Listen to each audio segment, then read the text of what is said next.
Welcome to the podcast, another pint with Seaniebee. Thank you all for your continued support and listenership and tweets and sharing. It's been a lot more episodes now than I thought we'd get to, and I'm quite enjoying it, and we're going to keep going. I think there's something good happening, and a lot of people have sent great messages of support about the guests that we've had on. A lot of the thing with the podcast has been to interview older people about their brave and creative lives, and part of that, of course, with a view to sending back wisdom and advice to the upcoming generation.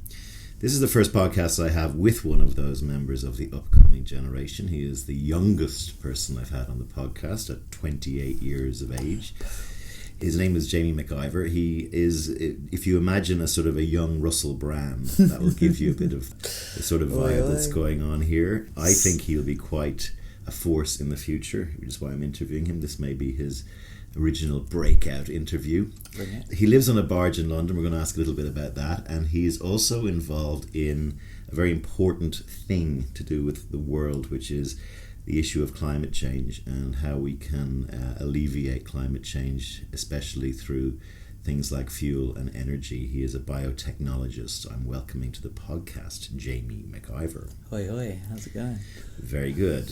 Just move into the mic a little bit closer because we want to hear your tale. The first thing I want to know is, what is it like living on a barge in London? It's brilliant, actually. It couldn't be any better. So Jamie is a bit like a pirate, and I'm a bit like a pirate. And I remember talking to him the other night about when I was in Asia and I was possibly going to live in Hong Kong. I had the idea of living in a barge, and I was told that the sort of romance of living in a barge far exceeds the reality of living in a barge. Discuss.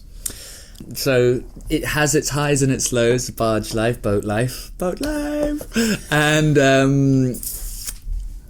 we're just coming through February now, so winter is cold. Don't get me wrong, you can't lie about that. You know, you've got to have a good stove, you've got to have a good hot water bottle or two, you've got to have a routine in the morning which then gets you out of bed, heats up the interior, back in bed, and then you're able to go back into the interior when it's nice and snug and it's a bit more welcoming, unless you're in a rush, and then it's just shit. You know, you're waking up and seeing your own breath isn't awesome all the time. However, on the romantic side, London is beautiful and more green than you could even imagine, and you just get to see all of that when you're living along the river. And so my favourite part of London is Walthamstow Marshes, very near Finsbury Park, up in Zone 2. And in Zone 2, you feel like that's you're in totally central, and you feel like you're living in a completely different world. Oh yeah, it's like I've had friends come over and it's like, Jamie, oh my God, it's like we're in a different country. I just live I get to see the sunrise every morning uncut by buildings, and it's beautiful. There's some rule with barges that you have to move them, is that right? Every 2 weeks, yeah. Okay. I started in Regent's Canal area near Bethnal Green, moved all the way over to Tottenham Hale, and then was able to go all the way back, and now I've cut through and I'm in King's Cross. In that time I went... So you're in a barge in King's Cross? I'm in a barge in King's Cross. I'm in prime real estate, man. Canal in King's Totally, yeah. Go to Central St. Martin's. Back there. Yeah. And everything is all turning into swanky Flatville over there, right? And there I am. Oh, by the way, everyone, I pay £250 a month because I'm leasing it off my friend, which is $250 a month is. It's not bad. Yeah, that's very good. I can hack the seeing your breath in the morning at that, because overall, romantic system in there. It's the canal community. There's just the most beautiful people. Everyone is a human being. You know, you get London and everyone doesn't want to look you in the eye on the tube. Yet all these people are here to see you as a human being, whatever you are. And is the community all ages, classes, all misfits. Honestly, we've got neighbour one way who's an ex-junkie who's all crazy, and he's he's a hardcore rock and roller and all this kind of stuff. And then 2 down, there's a guy who runs the book barge who's just been on the river for the last 60 years. Who's wonderful. It's just, and everyone knows each other because obviously you're kind of interlinked. Literally.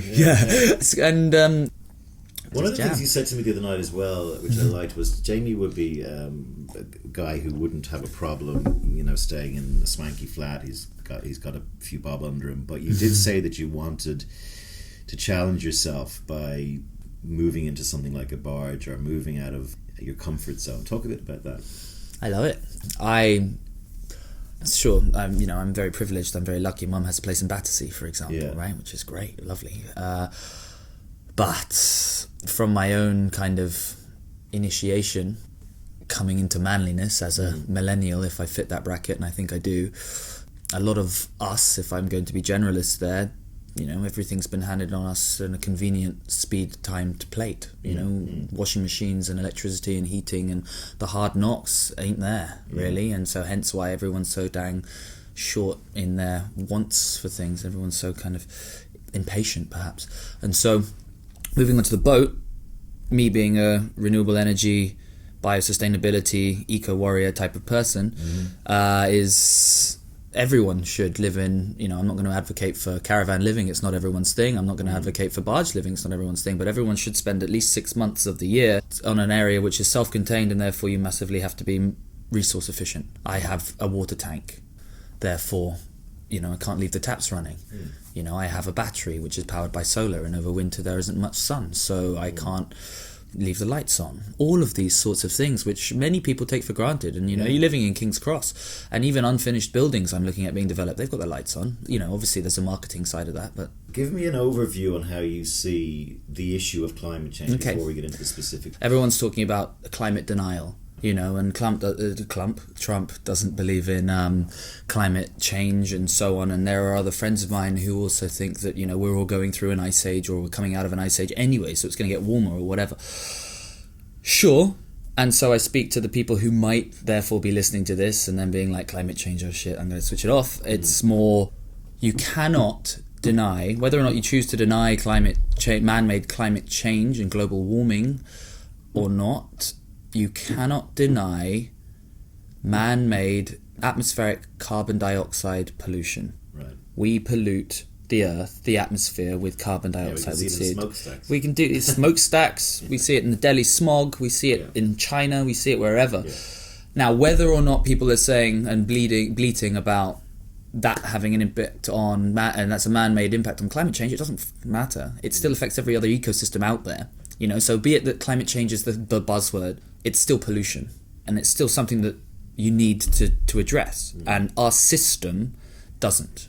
/ our millennial generation / everyone doesn't. They all say, we'll roll over because someone else will do it. I mean, I could be one of those someone else's, but it shouldn't start there. Yeah. It should start with everyone at home thinking, fuck, I've got to turn on a light. I'm sorry if I'm swearing. No, you can swear away. All right, cool. Podcast. Nice. Rock and roll podcast. Yeah, otherwise then it gets ridiculous, because then it's everyone saying, well, it's not me, but we're all part of this. Yeah. We're all of that ecosystem, of which the whole world is an ecosystem, of which we have the opportunity to consciously, because we're of that level of intellect, to make decisions, whereas animals just act on instinct, and they don't know whether or not their shit in the woods does anything. What the beauty of their instinct and ecosystem is that everything is actually quite mutually coexistent and mutually supportive, whereas we've just come in and basically, we'll stick a pipeline through here, and we'll stick a dam on that, and we'll just block this and block that and redivert this and redivert that, just because apparently we can speak, and everything else we don't give a shit about anything. There is a sort of a doomsday version of climate change, which is an acceleration point that, I think it was The Day After Tomorrow and movies like that explored. It. Is that likely or very unlikely? There are books that I'm reading at the moment that already say that we're past that. There's a 30-year lull. What we're doing now will have a 30-year lull in terms of impact. You can produce all the CO2 in the world and it will go up into the atmosphere. It doesn't go anywhere. So that's why we're at 440 or whatever parts per million. We were at 275. And yet suddenly we've just kind of, it's just become much more concentrated. Yeah. Even if we were to stop and suddenly go all to an alternative energy, we're still going to see it, because it's going to slowly creep up on us. The doomsday idea, I don't want to be morbid. I'm much more positive in my output and outlook, of which we will change. Unfortunately, things will become extinct. The more things that become extinct, the more aware that we become of those things, and that is our fault, and that's happening.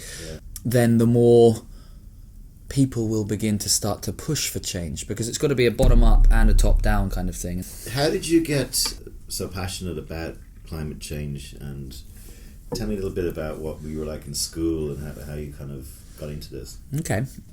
So I didn't study anything to do with it. I grew up in Hong Kong, which was cool, massively, again, privileged. I was exposed to the world in a way where I saw how beautiful it was, should we say. the budding hippie roots began to flower, of which Hong Kong obviously is then part of China and massively polluting. And so there was a huge pollution wave. Guangzhou myself. Well, yeah, can be, yeah, up there. Mucky. Pretty mucky, yeah. Started to think, well, what can you do about it? Gradually, I was studying other things. I studied Chinese, and the idea of doing something business-based and capitalistic and corporate greedy was on the cards because obviously I've grown up in Hong Kong, so there's an entrenchment into that sort of mindset. So you were being pushed into sort of finance, for want of a better word, sort of thing, no? Kinda, yeah, just something to do. My dad was sourcing, and my mum's doing fast fashion as well as ethical fashion, and they rode on the globalization wave where we were in the 80s. It was just like, come on, we'll set up a business here instead of, we'll make these profits over there because we can exploit everywhere, right? And we'll also offset all of our pollution into all these other places. But I get it that my generation have a lot more difficult in terms of opportunity, in terms of being able to live as affluently or as luxuriously as many others at the moment. And this is a big struggle that I think many of us are all kind of suddenly going, what the hell, why? And so I wanted to try and do something that was going to not only be in alignment with what it is that I want for the world and how I want my children to grow up, but also something that would make me a lot of money. So I did Chinese and management, which was then that was going to be running a business in China, because you're told when you're younger that if you speak Chinese you can do anything and speak to everything and blah, blah, blah. Bollocks. Then decided halfway through management that I wanted to do environmental sciences if I could. Chinese was already a hard degree. I decided to, when I graduated, I went into recruitment. I fell into recruitment, as most people do, but with the intention of setting up an energy desk so as to then recruit for the sector. And if I recruited for the sector, then it would mean that I would have to become more and more savvy, because I would be exposing myself to these people in this industry, and I'd need to know my talk, so as to be able to make sure that, even though it's disgusting, push them on as human commodities, etc. All that, yes. Then very lucky. Have a little evil streak in you that was trying to put right on people in the job. I mean, it's been get them on the inside. Thanks, straight. There's an air of milking and manipulation in this. Yeah, definitely. But it's played the hands you're dealt. Yeah. I then found myself, after a 9-stage interview process, joining a high-end boutique executive search firm that focused on power and infrastructure in emerging markets for private equity. Very well connected with all of the big money of the world who are developing all of these energy and infrastructure projects. So then I'm speaking to very smart people and learning very intricate things in terms of how to develop projects. I was earning a bit better money, and then I started to take an energy and fuels from waste course, because I identified that wind and solar are great, but they're not. And why are they not? Because they don't supply guaranteed demand. You can get wind power on a windy day at a time that might not be convenient for when you turn the kettles on at 9 o'clock. And solar is the same. Did these solar and wind generators, though, not make power that can then be stored? If you have a good enough battery storage piece, yes. But there is this idea that for every wind turbine that's made, there's some sort of backup generator that needs to be able to make sure that they can meet power demand as well, which means that it's just like you're just still polluting. On top of that, the carbon footprint that goes into the extraction of the steel and the silicone, which are non-renewable, and the payback for the actual windmill, for the for the actual solar device itself is massive, and then catch up to come up with just getting neutral with that. Quite literally, yeah. So around this time you were drifting into energy. This was around the time, right, that the whole carbon credits thing was the big news, right? Tell briefly what that is and the background to it. So the carbon output that you've produced, if I am a large company that's producing a lot of carbon dioxide from my power station, I can then offer, for someone to take on my carbon, and I will pay them to take that, so that then I offset my end of year bottom line or bank or financial statement, balance sheet, end of year, whatever, annual report, to say, this year we've done so much better because we just sold it to the Philippines. Ding, and that's so like a forest in Sweden that produces hardly any. Yeah, and they made a lot of money. Carbon, or maybe that's a bad example because they're cutting down trees. But versus a Detroit motor company that can then go, we'll partner with this other company that's producing very little, and the net effect is that between the two of us, we've got hardly any. Why are you so down on that? Explain why it's because bad. It's still you're treating a symptom, not the cause. It's like most of the problems of this generation, this world today, is that we can treat symptoms, not causes. means the only reason why they do that is because you can make money on treating the symptom. If you treat the cause, you cut the head off the snake, then all of the other economics that below it, they're gone. Which means that you kill a whole workforce ultimately in the case of ethical thinking. But at the same time, if you found a solution to it all, then you give a lot more space for other things to take place as and evolve from that, which have a benefit. But at the moment, no, we just stay quagmired in this shite hole that is the problem. Is it fair to say though that carbon trading, carbon neutral, carbon whatever thing is being exposed for what it is, and we're looking for new things, or not? I wouldn't say it's being exposed. It's there as a backdoor. I mean, carbon capture storage is just basically sweeping it under the rug. So explain what that is. Well, it's just like if I've got a mine or I've got an empty oil well in the middle of the sea. Now that it's done, I can pump CO2 into it. Right. And so what's so dangerous about that? Although it sounds extremely dangerous. If it was to break, it still doesn't again treat the cause of the fact that we're just finding shortcut, convenient solutions that don't address the real problem. So we're saying carbon never goes away. It takes a lot longer than methane, for example. Right. Methane is the big naughty, bad for the atmosphere. Basically, cows farting. Big cows fart and all of that. And natural gas is methane. Yeah. So if there's a natural gas spill splurging out into the atmosphere, that's very bad. Right. And that happened last year in America continuously for days, and no one said anything about that. So carbon never goes away, and we're now sort of zeroing in on where your focus is. So nice. You're in biotechnology. Before we get into what you do, let's talk about what biotechnology means versus, say, the wind and solar thing, or is that part of it, or what? Biotech, in this instance, in where I'm coming from, is we are modelling nature. We are therefore not using a man-made kind of chemical or physical process to make energy. Right. So modelling nature would be photosynthesis. Exactly. Okay, right.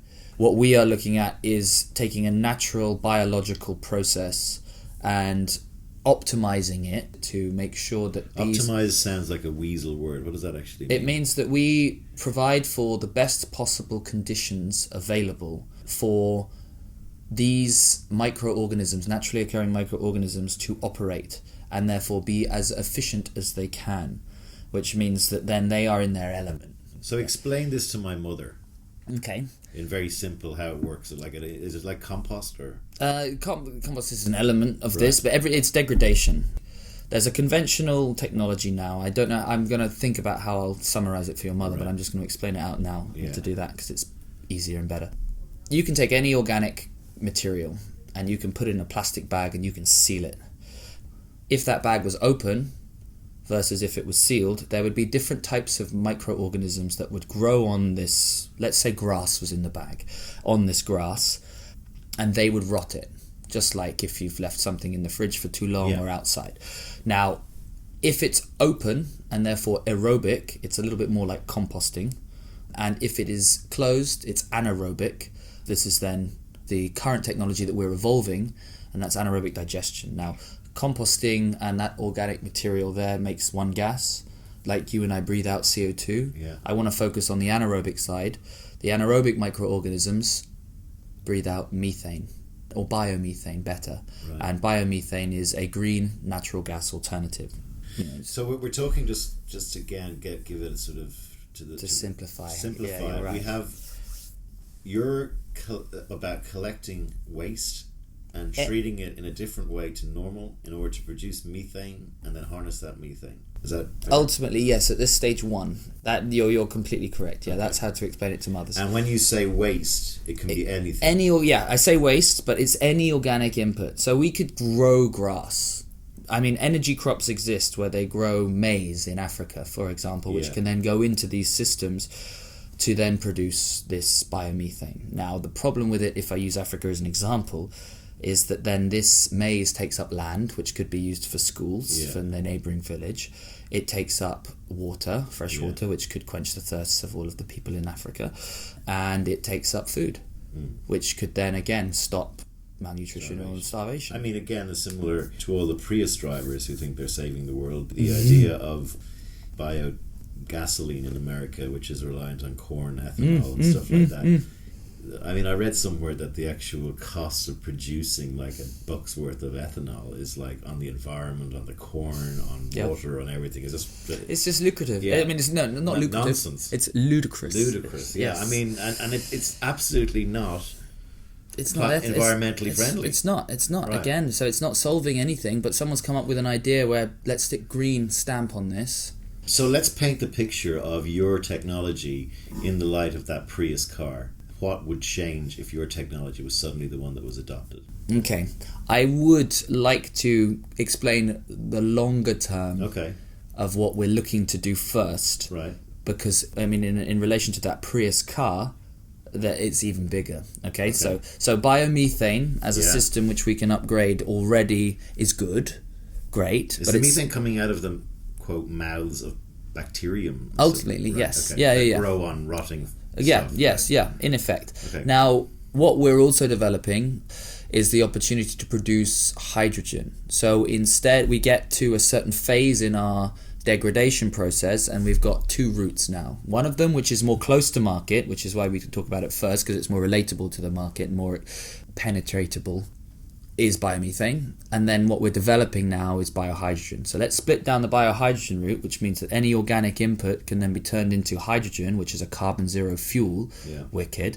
Now let's say that we took grass and we grew grass. Grass is carbon absorbing in its photosynthetic nature, and so therefore that means you've got carbon absorbing plus carbon zero is in effect carbon negative or carbon absorbing as an energy supply chain, which means that in the grand scheme of things, if we're talking about cars and we implement them into hydrogen cars, or if we implement them into hydrogen fuel cells that power parts of the city, decentralized distributed parts of the city, we're looking at being able to create an energy system that in the process of making and generating that energy takes carbon from the atmosphere. So that 440 parts per million, if we were to scale this out globally, would then begin to slow down and eventually reduce. Of which then, if we managed it correctly and we had foresight, which is another thing that we lack in this generation, we would be able to orchestrate for a carbon parts per million over time reversal, of which then climate change, or at least human-induced atmospheric CO2 pollution, is removed or goes away. Yes. Yeah. I remember when I was big time thing. I remember when I was working in Singapore many years ago. A friend of mine, David Brain. Hello, David, if you're listening. Hi, David. We were charged with trying to come up with the future of the airline business, airline travel, and David was a ex-journalist, and he was able to get hold of Arthur C. Clarke, who was in Sri Lanka at the time, I think up to no good. But he did say that one of his predictions was, he always looks 30 plus years into the future, is that we will crack hydrogen, and that we will crack hydrogen fusion, and he predicted that an airline would be able to fly around the world on a glass of water like this. Is that close to where you're going, or is hydrogen fusion a separate thing to the hydrogen is put to a fuel cell? Right. Of which it's where you source the hydrogen in this instance. And this is my knowledge. You're providing the raw material. Yeah. Yes. I want to now suddenly jump into all the listeners out there that I'm in biosustainability, but I am no scientist by such. I came from Chinese in management. I'm just keen. Right, and so my job is to translate what scientists say into investor/layperson speak. Okay, so we have got quite technical, despite your alleged lack of science. Oh yeah. Let's just move on from this with a summary of what sort of a future this biotechnology, be it methane or hydrogen, will bring to the world. So the thing you were talking about there, most people know that there's too much carbon in the atmosphere. What you just said was, you're not just going to reduce the carbon in the atmosphere, you're going to make it non-existent kind of thing, possibly over time. Yeah. Okay, so let's bring it back to a city, the car, the Prius discussion. How does the world look then if we crack energy like this? If we are looking at large-scale agriculture, which we need to look at pioneering full stop as the population continues to increase, we'll be on top of our game there. Now, there will be waste in this. There will be commodities that are being produced. There will be byproducts from these commodities that will be waste, of which we would be able to take and produce if we were to go and full market penetrate the whole world to turn into hydrogen. Even though there was some sort of production on these byproducts, we're now looking at a complete global turnaround with regards to everything is not being wasted, it's being upcycled. Right. And there's a big line which is cradle to cradle. There's a guy called William McDonough, who's a Stanford, I believe, professor, who does this upcycling idea. Well, he started the book Cradle to Cradle, and he's updated it. Now it's upcycling, where you find a purpose in what is waste. Zero value product is another way of calling waste. Of which then suddenly, if you're looking at all of this agricultural waste or human waste or ultimately anything organic, we can then turn it into something that does not contribute to carbon dioxide. And what about the non-organic waste, the plastic and all that stuff? Does that just sit there rotting and causing problems? Plastic don't rot, man. There are technologies that will and can. Pyrolysis is one, where you can gasify something in an environment without oxygen. Yeah. It's early stage, of course. There's plasma, which is heating things up to something like 5,000 plus degrees and basically incinerating it in a second, which would mean that all your plastic's gone. And then there's a synthetic gas as an energy alternative. It's not exactly great. Biomethane and this syngas would produce carbon dioxide. The big thing about us with hydrogen is that we produce pretty much zero. It's like 0.2%. So we will have a future where we will need to take both organic and inorganic. We have to take everything. Everything. Okay. Ultimately, we have to make sure that we are fully... that there is a circle, that everything is closed loop. The reason why I went into energy and fuels from waste is because we're a wasteful species. And the more of us there are, the more of us that we will waste. Unless we go full back Pocahontas or Standing Rock ideals, this sort of mindset where we don't take, we leave things, which is a quote from a book called Ishmael by Daniel Quinn, which I recommend everybody read. I'll put a link to that on the podcast. Yeah, definitely. Daniel Quinn's Ishmael is fantastic, and the William McDonough is upcycling, and another plug is Daniel Pinchbeck's latest book, How Soon Is Now, which everyone should read. A lot of that was over my head, and I'm sure over some of my listeners, but I think it was really interesting to talk to somebody who is at the front end of hopefully solving our major energy Big issues things that we all kind of know is coming. Just a little bit more about you. You had a brush with death. Tell me about that. Yeah, that was it. We were talking about how I got into this, and we didn't even get to that part. No. So I was recruiting for these high-end private equity people, earned a lot of money, doing quite well, living that, considering buying a box apartment in King's Cross, for example. Right. And then I decided to go snowboarding, and I love snowboarding. I've been snowboarding for a long time. As Izar said, there's two positions in snowboarding: very, very cool or dead. You're dead. And I did both, or pretty much. So I went to Switzerland because one could afford it, and went to Samoritz, which was fantastic. Went alone, which was probably it's ill-advised. Don't do that. Loved it. Had a great time on the mountain. The Swiss are very good at following the rules, which meant that everywhere off-piste was my playground, and I had a great time shredding. Went there for 4 days. Last run of the last day, I was going down to the bar next to the hotel to have a pint to get to the airport. I don't know when or how. I have zero recollection, but I flew off a mound, and then there was a downward gradient below the mound of a slope, which I didn't see. So the further I flew, the further I fell. The guy who saw me said that I flew an arc of about 50 meters, inverted 180 degrees, landed on piste, so hard ice, took out an 8-inch hole with my head, crumpled on itself. I had a frontal and subdural, I think, hematoma, bleeding brain. Was induced into a coma to make sure that then they could patch up my compound fracture and my shattered arm and my fractured spine. Would you believe it? And I can still move. It's great. Oh, insane. Woke up in hospital. So wait, you hit the snow, you hit the ice. Luckily someone saw you. And luckily he was a ski instructor, and luckily he had a walkie-talkie on him. Right. So luckily he made sure that my recovery response time was 0 seconds, of which... Of all the places to have an accident, Switzerland's a great one to have Bupa International, damn straight. So you choppered out of I was choppered out, and I was put into a fantastic hospital. I received excellent care. You remember nothing of the... Zilch. Right. No, one of my first memories is seeing my elder brother and his wife sitting at the foot of the table, and then it's like blacking in and out. It's like growing up again. It's like when you have a memory of Aunt Teresa or whoever with a red jumper on when you were like 3.5, and that was it. And I have these pockets of memories. So you broke your skull, you fractured your spine, you fractured your arm in many places, and you were amongst others. You were induced in. Do you remember even being in hospital when you got there? Not only when I saw my brother. Yeah, only how when long were you in a coma? 5 days. Right. Yeah. So, but again, it was induced. Everyone asked me, "It's like, what did you see?" I'm like, "I didn't play chess with Buddha, or anything like that." But it was, whatever it was. Luckily, okay. So I put down the fact that I survived so well down to 5, maybe 6 things. They're starting with realism, right? And then I get esoteric and Russell Brandy. I had a helmet on. I didn't really want to go, obviously. I was protecting myself. The ski instructor was there, right place, right time, so we can talk that slightly esoteric. Amazing care in Switzerland, fantastic. As a human being, I've got quite a lot of energy, so I did probably had the choice. If I had the choice, I probably said, nah, I'm not going to go on the boat. And then the last one was that my little brother and my mother put it out on my Facebook, and Facebook for once actually became like, oh, this is a shit part of my life, rather than, oh, this is always the best part of my life, it's so great.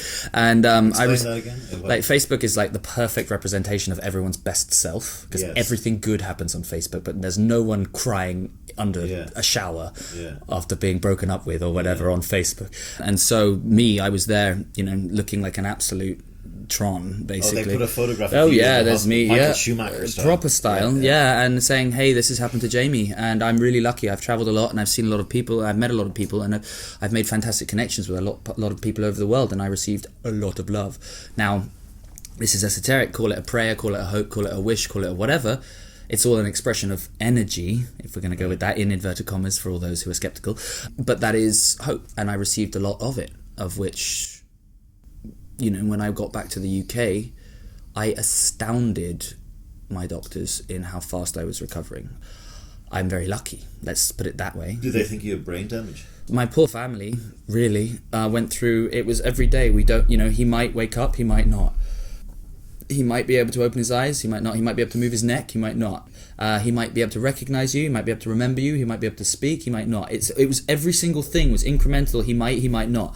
And yet, I just kept doing better and better and better. So meanwhile, within the coma, you didn't see anything, remember anything. No, it was all dark. No. When you came out of the coma, though, did you realize how close to death you become? Eventually, so I was all very childlike, actually, and the doctor said that I would go through a phase where it would be basically like relearning.